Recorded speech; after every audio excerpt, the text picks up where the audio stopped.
오늘 우리에게 주시는 말씀은 누가복음 2장 22절에서 39절까지의 말씀입니다.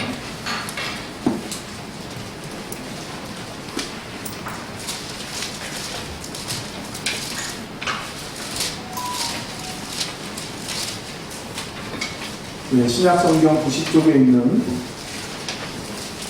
누가복음 2장 22절에서 39절 말씀입니다. 제가 봉독하겠습니다.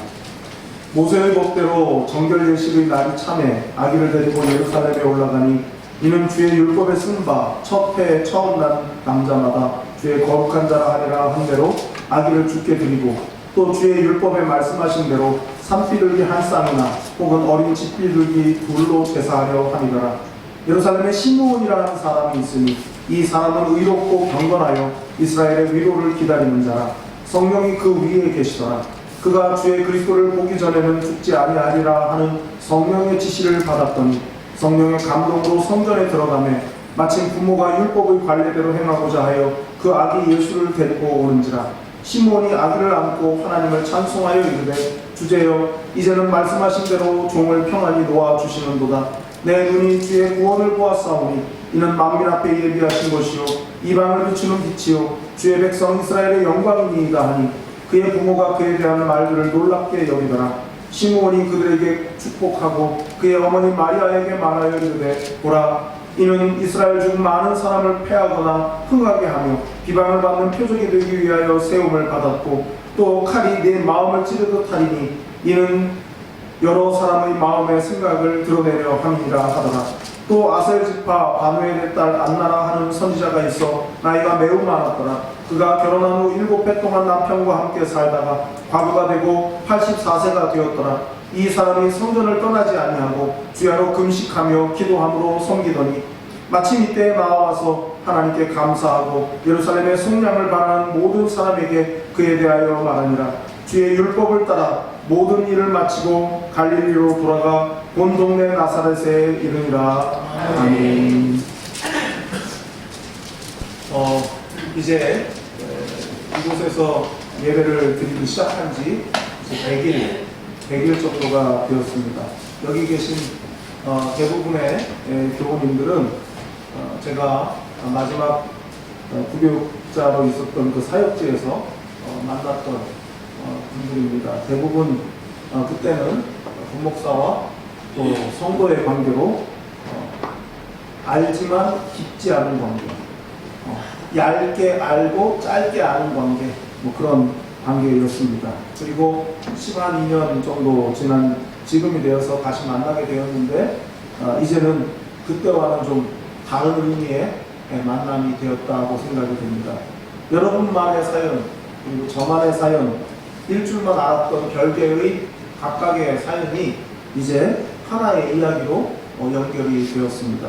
아직도 그 대목에 대해서 낯설고 어색함이 있어요. 왜 그럴까? 왜 그럴까? 하는 질문들이 문득문득 올라옵니다. 어렴풋하게 알 수 있는 것은 이 왜일까 하는 이 질문에 대한 대답은 하나가 아니고 굉장히 다양하고 많다 하는 겁니다. 저는 저대로 또 여러분은 아마 여러분대로 각자를 향하신 하나님의 뜻이 있기 때문에 여러분과 저를 또 저와 여러분을 하나님께서 연결해 주신 거라고 믿습니다. 사람과 사람의 만남은 보이는 게 다가 아닙니다. 연결이죠, 연결. 사람과 사람의 연결일 뿐만 아니라 사람과 하나님의 연결입니다. 그리고 이 연결은 사람과 역사의 연결로도 이어집니다. 여러분과 저의 연결이기도 하지만 하나님과 여러분, 또 저와 하나님, 여러분과 저 이렇게 삼각의 관계로 연결이 되어 있다 할 수 있습니다. 하나님과의 연결을 통해서 타인과의 연결이 이루어지면 그것이 이제 교회가 되는 것 아니겠습니까? 그래서 이 교회의 목표, 그 연결의 최종 목표는 사람과 하나님의 역사가 연결되는 겁니다. 그러니까 저와 여러분이 연결되고 또 우리 각자가 하나님과 연결되어서 이 연결이 하나님의 역사로 닿는 것, 우리 모두의 연결이 하나님의 역사와 연결되는 것, 이것이 이제 교회의 최종 목표인 겁니다. 교회의 존재 목적도 이와 마찬가지 아니겠습니까? 사람과 하나님을 연결시켜주는 것이 교회가 이 세상에 존재해야 되는 이유입니다. 그걸 묶어서 교회의 사역이다, 뭐 이렇게 말할 수 있겠죠. 전도회이건 아니면 소그룹이건 그 이름이 무엇이든 다 달라 보이지만은, 그러나 바라는 최종의 목적은 똑같은데 하나님의 역사와 연결되는 것이다. 그래서 오늘 본문에 등장하는 세 부류의 그 사람들이 있거든요. 이 사람들의 이야기를 우리가 살펴보면서 과연 하나님의 역사에 연결된다는 게 어떤 것이고 서로가 서로에게 연결된다는 것이 어떤 것인가 함께 좀 생각을 해보겠습니다. 첫 번째로 생각할 것은 영적인 허세를 벌일 때 하나님의 연결하심을 경험할 수 있다 하는 겁니다. 22절부터 24절을 함께 읽어보겠습니다. 시작. 모세의 법대로 정결 예식의 날이 참에 아기를 데리고 예루살렘에 올라가니, 이는 주의 율법에 쓴 바 첫 해에 처음 나는 남자마다 주의 거룩한 자라 하리라 한 대로 아기를 죽게 드리고, 또 주의 율법에 말씀하신 대로 산비둘기 한 쌍이나 혹은 어린 집비둘기 둘로 제사하려 하느라. 아멘. 여러분들도 다 아시다시피 이스라엘 사람들은 산에 아이를 낳은 지 8일 만에 할례를 행합니다. 뭐 예전에 어떤 책을 보니까 태아가 이제 엄마 뱃속에서 나와서 8일쯤 되었을 때 그때 지혈작용이 아주 왕성하게 시작이 된다는 그런 내용을 본 적이 있습니다. 8일 정도가 적합한 것 같아요. 그런 내용들을 보면 하나님께서 다 8일 만에 할례를 하라 하신 데는 뭐 그런 이유도 있지 않을까 생각을 해봅니다. 8일을 지나고, 그러니까 태어나서 할례를 하고 32일이 지나면, 태어나면 난지 40일이 되지 않겠습니까? 그러면 40일이 되면 남자아이는 40일이 되면 정결예식을 행하고, 여자아이는 80일이 지나면 정결예식을 하라고 그렇게 정해 주셨습니다. 그것이 율법이고 하나님이 그렇게 지시한 내용이에요. 그러니까 오늘 본문에 보면은 40일이 되었을 때, 40일이라고 하는 그 날이 다 채워졌을 때 이제 아기 예수님을 품고 그 가족들이 이제 정결 예식을 행하기 위해서 예루살렘으로 간 것이죠. 이제 그 내용이 이제 오늘의 배경이다 이렇게 했습니다. 정결 예식을 행할 때는 은 5세겔을 이제 속전으로 하나님께 바쳤습니다. 그러니까 아이를 바치고 끝이 아니라 그 아이를 도로 데리고 가잖아요. 그러니까 그 아이를 대신해서 은 5세겔을 이제 그 속전으로 바친 것이죠. 22절부터 24절까지 22절, 23절, 24절 이 세 절에 공통적으로 나오는 말씀이 있어요. 그 말씀이 뭐냐 하면 뭐뭐뭐 한 대로입니다. 뭐뭐뭐 대로, 뭐뭐뭐 대로, 모세의 법대로, 율법에 쓴 바대로, 주의 율법에 말씀하신 대로. 이걸 하나로 다 묶으면 무엇이 됩니까? 요셉과 마리아는 율법이 정한 대로 예수님을 바치기 위해서 정결 예식을 행했다, 이렇게 정리할 수 있습니다. 세 절을 한마디로, 한 문장으로 이렇게 정리할 수 있겠죠. 말씀하신 대로 예수님을 정결 예식에 바치기 위해서 요셉과 마리아가 성전으로 들어갔다, 이렇게 정리할 수 있습니다. 40일 전으로 거슬러 올라가서 한번 생각해 보십시오. 마국간에 예수님이 태어났습니다. 얼마 시간이 지나지 않아서 목자들이 마국간으로 들어와요. 그리고 천사들에게 들은 이야기를 가족들에게 전해줍니다. 큰 기쁨의 좋은 소식이 바로 이 소식이고, 그리고 오늘 태어난 이 아기는 모든 백성들의 구원을 위한 그리스도 주시니라, 천사의 그 말을 가족들에게 그렇게 일러 주었습니다. 자기 백성을 구원하실 주 퀴리오스라고 알려준 것이죠. 흔히 천주교라고 말하는 로만 카톨릭 교회는 마리아를 숭배의 대상으로 여깁니다. 이유는 간단하죠. 거룩하신 예수님을 낳았으니 그녀는 얼마나 거룩한가입니다. 예수님의 어머니이니 얼마나 그녀는 거룩한가. 이게 이제 로만 카톨릭의 마리아 숭배를 하는 이유입니다. 그러나 우리 개신교의 입장은 여기서 확연히 다르죠.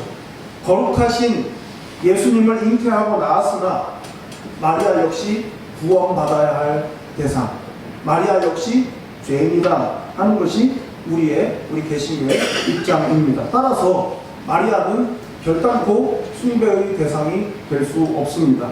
예수님의 부모 역시 우리와 마찬가지로 하나님의 뜻 앞에 순종해야 하는, 그리고 회개해야 하는 죄인에 불과합니다. 그럼에도 불구하고 마리아와 요셉을 존경할 수 있는 이유는 그들의 태도 때문입니다. 카톨릭처럼 예수를 낳았으니 얼마나 거룩한가가 아니라 죄인인 그들이 하나님 앞에서 어떤 태도와 어떤 입장을 취했는가를 보면 믿음에 있어서 그들을 우리가 당연히 존경하고 본받아야 된다 하는 결론을 얻을 수 있는 것이죠. 그리스도 주이신 예수님을 낳았다는 것을 그들은 허세로 삼지 않았습니다. 정결 예식을 했던 이유는 모세의 율법이 정해준 것이기 때문입니다. 그것이 하나님의 말씀이고 하나님의 명령이기 때문에 정결 예식을 행했습니다. 아들을 바치라는 그 율법 때문이었고, 다른 것을 바치기에는 물질적인 여유가 없었기 때문에 비둘기를 바치려고 한 것입니다. 무엇이 됐든 순종하려 한 태도가 그들의 모습이었습니다. 그들 모습 어디에도 예수를 낳았다는, 그리스도 주를 낳았다고 하는 허세가 없습니다.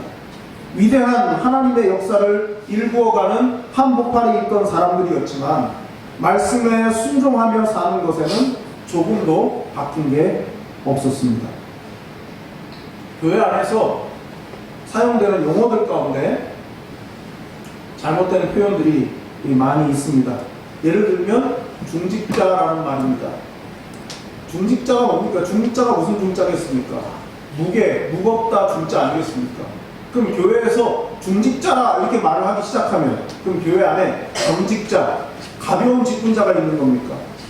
그러니까 중직자라고 하는 말은 우리가 하지 않아야 될 그런 말이라 할 수 있습니다. 대체로 중직자 하면 누구를 가리키는 겁니까? 감존직이나 아니면 권사님들이나 무슨 교회학교 부장이라든지 이런 장자가 들어가는 그런 분들을 보통 헌금 많이 하는 분들, 이런 분들을 중직자라고 대체로 그렇게 부르는 경향이 없지 않아 있습니다. 과연 하나님이 보실 때 중직과 경직이 이게 나눠져 있을까요? 분명히 그렇지 않을 것입니다. 작고 사소해 보이는 그런 일들을 통해서 교회가 교회의 다움을 유지하는 것 아니겠습니까? 그러니까 우리는 의도를 가지고라도 중직자라고 하는 말 자체를 사용을 금해야 합니다. 그것이 무엇이든 하나님을 위한 일이고 예배를 섬기는 일이고 예배를 돕는 일이라면 다 중직 아니겠습니까? 결코 교회 안에 가벼운 일은 없습니다. 사람은 비천하고 보잘것없지만은 하나님의 일 속에 있기 때문에, 그 안에 있기 때문에 그 사람은 모두 소중한 사람이 되는 겁니다. 그걸 잘 보여주는 게 자리입니다. 자리. 지난 25일날 성탄 축하 예배를 할 때 예배실의 자리가 꽉 찼죠. 어느 정도 예상이 됐던 일이기 때문에 미리 이제 장로님들하고 그런 이야기를 했습니다. 교인들이 오면 자리가 부족할 수 있으니까 앞자리부터 좀 이렇게 좀 채워가지고 빈 자리 없이 해가지고 뒤에까지 이렇게 채워 나가자고, 제가 안내를 하는 게 아니니까 그렇게 얘기하고 서로 알아듣고 그냥 저는 신경을 안 쓰죠. 당연히 안내하시는 분들이 잘 하시니까. 네. 그리고 이제 예배를 이렇게 드리고 있는데 문득 그러니까 장로님들이 안 보이더라고요. 그래서 봤더니 저기도 한 분 계시고 또 저기도 한 분 계시고 그렇게 앉아들 계시는 것을 제가 봤습니다. 제가 생각할 때 그 모습이 좋아 보였습니다. 예배의 순서를 맡은 자이기 때문에 기도를 맡거나 예배의 순서를 맡은 자는 앞에 앉아야죠. 그래야 그 확인이 되니까 당연히 그렇게 앉는 것이 맞습니다.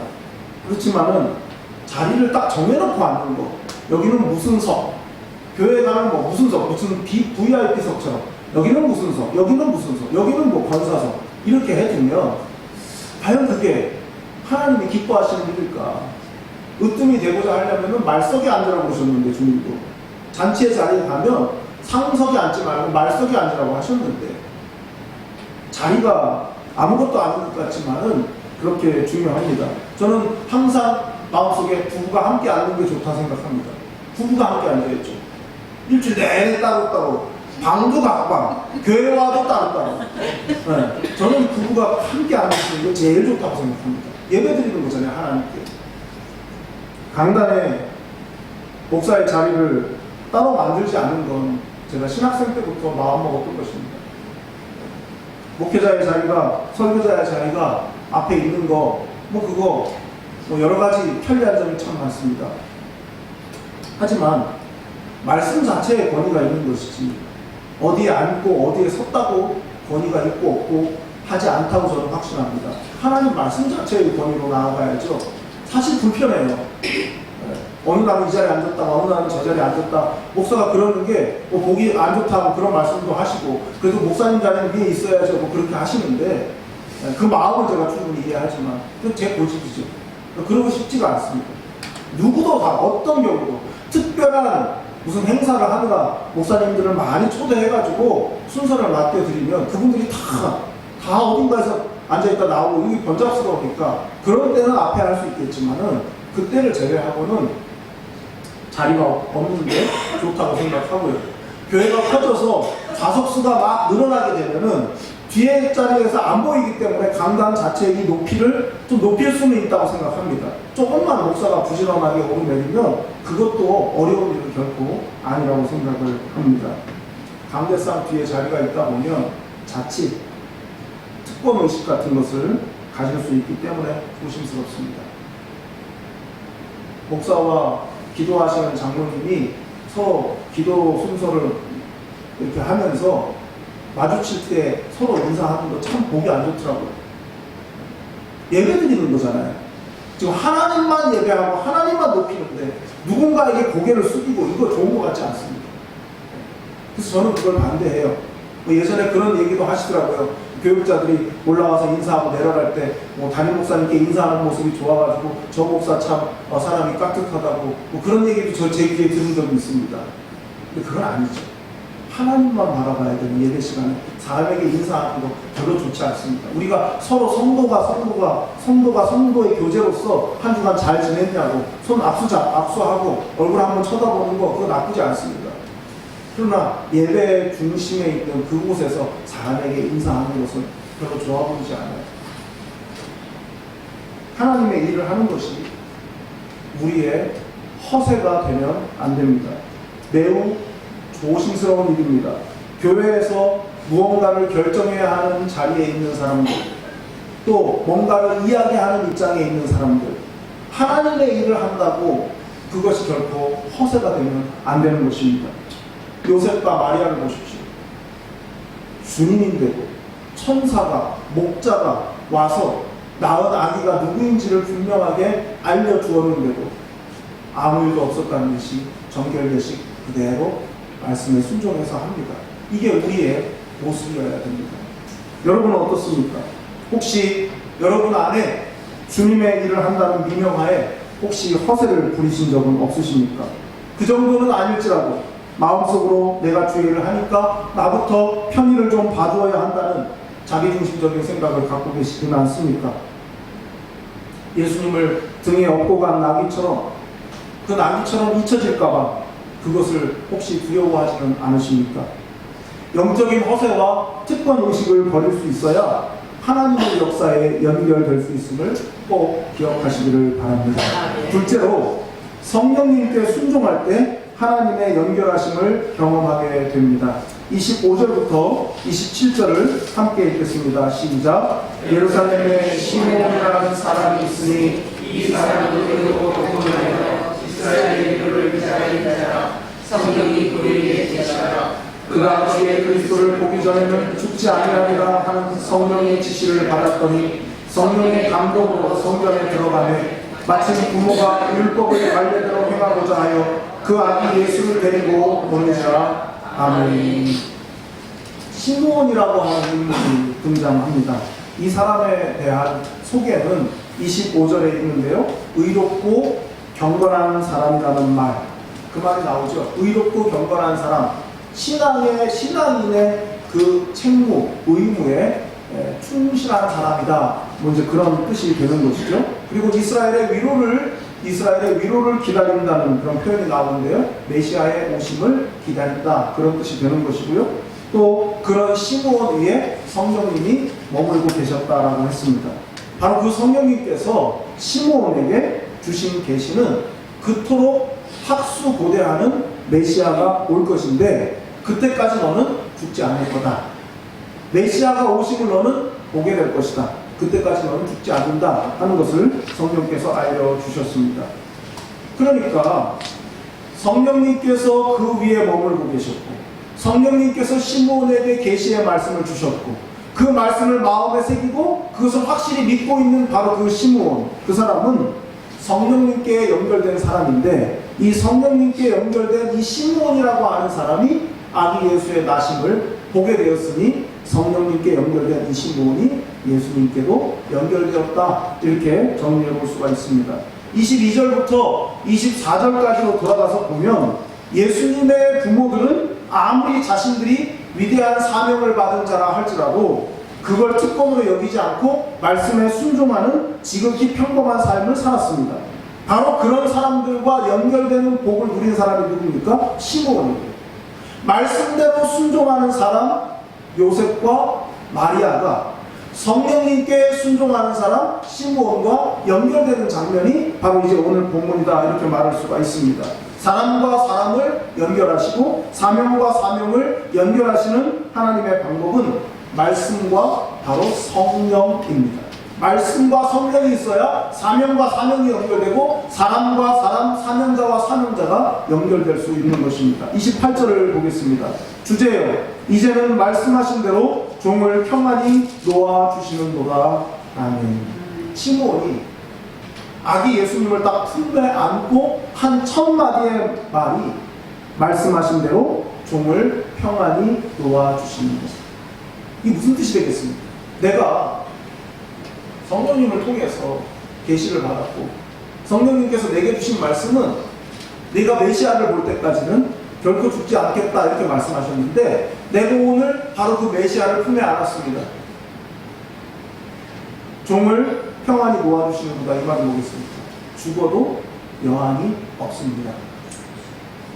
메시아를 보기까지 너는 죽지 않을 거다 이렇게 말씀하셨잖아요. 근데 지금 이 아기 예수, 메시아로 오신 이 아기 예수를 품에 안았습니다. 그러니까 저는 이제 그 말씀 그대로 저는 이제 죽어도 여한이 없습니다. 이렇게 지금 말하고 있는 것입니다. 여러분, 여한이 없다는 게 뭘까요? 뭐 한자 그대로 풀면 남을 여자를 써서 남은 한이 없다 이 말이겠죠. 여한이 없다 이 말. 좀 한번 뭐 생각을 해보니까요. 여한이 없다는 건 이런 거죠. 다 이루었다 이거죠. 내가 바라는 모든 바램과 모든 소망을 내가 다 가지게 되었고 다 이루게 되었다. 뭐 이게 여한이 없다는 말 아니겠습니까? 그런데 여러분, 다른 걸 다 이루었는데도 어느 한 가지가 이루어지지 않았다면은 여한이 없다는 말을 못하는 거죠. 다 이루어지다가 하나가 해결이 안 됐는데 그 마지막 하나가 딱 해결되었을 때 아, 여한이 없다 뭐 이렇게 말하는 거 아니겠습니까? 그래서 한번 저 생각을 해봤어요. 여러분도 한번 생각해 보십시오. 내가 제일 오매불망 바라는 게 있을 겁니다. 제일 오매불망 바라는 거. 저는 뭘까요? 여러분 한번 맞춰보세요. 저의 오매불망 바라는 게 뭘까요? 교회 부흥이죠. 교회 부흥이에요. 안 믿으시는 것 같아요. 저는 정말 그거보다 더 크게 바라는 게 없습니다. 정말 교회 부흥하는 게 제가 제일 바라는 거예요. 그런데 여러분, 교회가 부흥을 했어요. 교회가 정말 잘 됐습니다. 성도들도 다 행복해하고 교회도 일정 규모를 유지하고 그래서 뭐 교회가 뭐 어떤 사역을 할 때 뭐 못하는 게 없고 다 할 수 있고 그럼 너무 좋겠죠. 그런데 만약 제 자식들이 믿음 안에 바로 서지 못하고 여전히 끊임없이 저에게 근심거리가 된다면 제가 여한이 없다라고 할 수 있을까요? 반대로 저희 자식들이 너무 잘 됐어요. 그래서 막 사람들이 막 좋겠다고 그러고 막 칭찬해주고 막 그래요. 근데 교회가 부흥이 안 됐어요. 그럼 제가 자식들이 잘 됐으니까 여한이 없다, 제가 할 수 있을까요? 이렇게 꼬리에 꼬리를 무는 질문을 제가 어제 계속 해봤어요. 교회 부흥이나 자녀 문제, 뭐 이거 말고 다른 거 혹시 또 다른 것도 이런저런 것들을 다 생각해봐도요, 어느 하나를 빼면 여한이 남는다, 여한이 남지 않는다, 그 말을 할 수가 없더라고요. 왜 그럴까요? 여러분도 한번 생각해보세요. 이게 되면 저게 안 돼서 그 말을 못하는 거예요. 저게 되면 이게 안 돼서 그 말을 할 수가 없는 거예요. 왜 그럴까요? 제가 내린 결론은 욕심. 못 내려놓는 한 여한이 없다는 말을 할 수가 없겠다. 다 내려놓을 수 있어야 되는 겁니다. 사실은 교회 부흥도 하나님께 맡기고, 자녀의 문제도 하나님께 맡기고, 내 물질의 문제, 건강의 문제, 세상 속에서 나의 문제, 사람과의 관계의 문제, 모든 문제를 다 욕심을 내려놔야만 여한이 없다가 되는 거예요. 아무리 교회가 잘 돼도 아이들이 문제가 생기면 그 말을 할 수가 없고, 그 반대여도 마찬가지고, 무엇이든 다 그렇더라고요. 아무리 생각을 해봐. 모든 걸 내려놔야 여한이 남지 않는 겁니다. 시므온은 성령께서 가르쳐 주시는 만큼만 생각했어요. 로마서 12장 2절인가요? 보면 마땅히 품어야 할 생각, 그 이상의 생각을 하지 말라고 해요. 성령님께서 허락하시는 만큼만 생각하는 거예요. 시므온이 그랬습니다. 성령님께서 말씀으로 깨닫게 해주시는 만큼만 그렇게 알고, 그 아는 만큼만 순종하며 살았습니다. 주시는 사명의 틀 안에 자기 자신의 인생을 집어넣고 그러고 살았어요. 그랬기 때문에 사명에 집중할 수 있었고, 하나님께서 사람을 연결해 주셨을 때 그 속에서 자신의 몫이 무엇인지를 발견할 수가 있었습니다. 뿐만 아니라 사명 그 이상의 것에 마음을 두지 않을 수가 있었습니다. 삶의 여한이 남는 것은 마땅히 품어야 할 생각 이상을 생각하려고 하기 때문입니다. 교회의 부흥도 자녀의 문제도 다 하나님께서 하셔야 하는 일임을 믿는다면 하나님께 온전히 맡겨야 합니다. 나보다 앞서 행하실 하나님의 이끄심에 순종하고 맡기는 것이, 그것이 되어야 한이 남지 않는 것입니다. 여러분은 어떻습니까? 여러분의 오매 불망 바라는 일은 무엇입니까? 그것이 여러분의 사명과 맞닿아 있습니까? 그토록 바라고 소원하는 일이 하나님을 기쁘시게 할 일입니까? 아니면 순전히 여러분의 자기 만족을 위한 일입니까? 매 순간 성령의 인도하심에 순종하는 삶을 살고 계십니까? 잘못된 선택을 하는 대부분은 성령님께 순종하지 않을 때 일어납니다. 여러분과 저에게 모두 필요한 것은 성령님의 지시에 순종하는 것입니다. 그것이 말씀을 깨닫는 것이든, 깨달은 말씀을 순종하는 것이든, 그 모든 것에 있어서 성령님의 지시에 순종하는 것이 우리의 몫입니다. 여러분과 제가 성령님의 둔감하지 않았으면 좋겠습니다. 이끄심에 더욱 민첩하게 순종으로 반응할 수 있는 여러분과 제가 되기를 원합니다. 마지막 세 번째는 지속적이고 일관적인 경건 생활이 하나님의 연결을 경험할 수 있게 합니다. 경건 생활입니다. 36절부터 38절을 함께 보겠습니다. 시작. 또 아셀지파 아멜의 딸 안나라는 선지자가 있어 나이가 매우 많았더라. 그가 결혼한 후 7해 동안 남편과 함께 살다가 과부가 되고,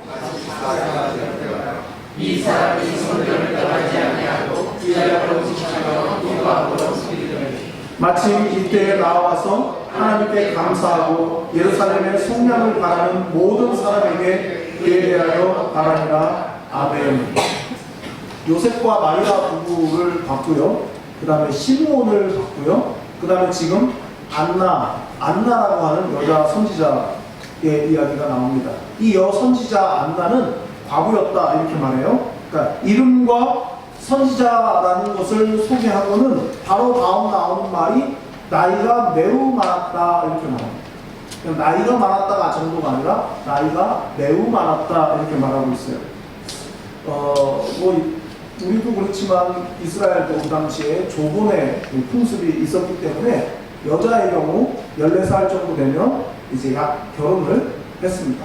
그러니까 14살에 결혼을 했는데요. 그 나이를 추정하는 두 가지 설이 있습니다. 그러니까 14살에 결혼한 것으로 평균자가 14살이니까 14살로 이렇게 하면 37절에 나오는 말 그대로 84세였을 거다. 안나가 84세 되었다 그랬으니까요. 그러면은 14살에 결혼해서 7년 동안 남편이랑 살았다고 그랬으니까 21살에 남편을 잃고 그리고 이제 84세가 됐다라는 설이 있고요. 또 두 번째 설은 이 해석상의 문제인데 이 84세 되었더라라는 이 부분에 드러나는 이 전치사의 해석을 관련해가지고 84년이 지났더라라고도 해석을 할 수 있다는 겁니다. 그러면 14살에 결혼해서 21살에 남편이 죽고 84년이 지났다 치면 105세인 겁니다.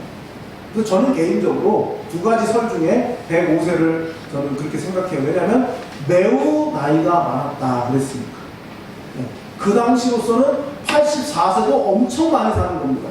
대부분 뭐 40에서 50 넘어갈 때 다 이제 다 돌아가시고 그랬대요 그때는.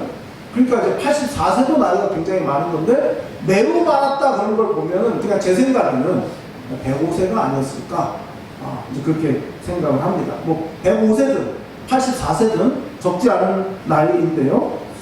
37절이 이렇게 말씀해 줍니다. 이 사람이 성전을 떠나지 아니하고 주야로 금식하며 기도함으로 섬기더니 105세였다면 84년 동안 84세였다면 63년 동안 이 안나라고 하는 여선지자는 성전을 떠나지 않고 늘 금식하며 기도했던 여인, 금식하며 기도로 살았던 여인, 이제 이렇게 정리해 볼 수가 있는 겁니다. 왜 그렇게 했을까요?